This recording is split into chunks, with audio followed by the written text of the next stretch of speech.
Now there's gonna be some spoilers in this video, so if you haven't read the manga, go read it. Hey everybody, today we're gonna be discussing which is better, the Gakuen Alice anime or the Gakuen Alice manga.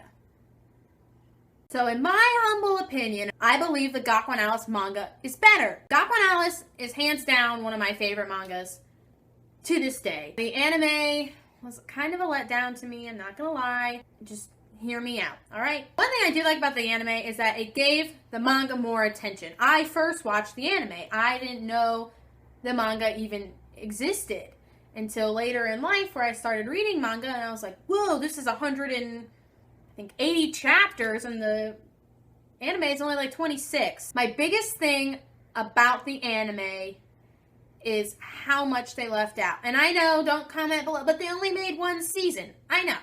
But the direction the anime was going is that it was going to be for children. Don't get me wrong, I don't think the anime itself is bad. I think when you compare it to the manga takes it by far, especially because I'm a teenager or a young adult.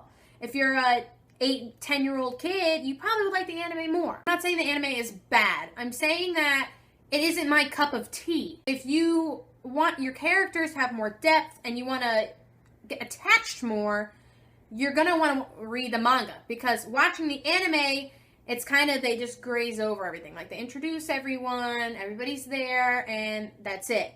Whereas in the manga, you hear everybody's past stories, all that stuff. I think you're missing a lot of character development in the anime.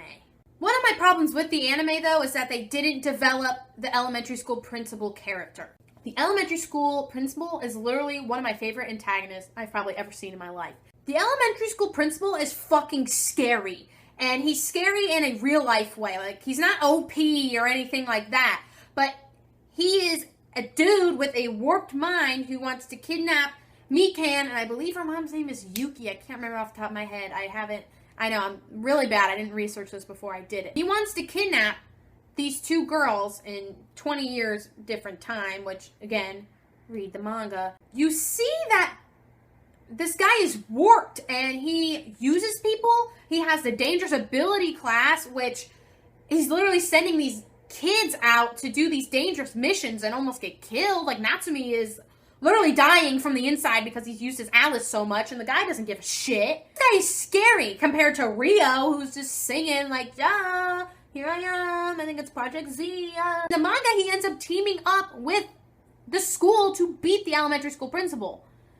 And you're missing that whole entire part in the anime. I think Rio's a good way to go for the anime because it's geared towards kids.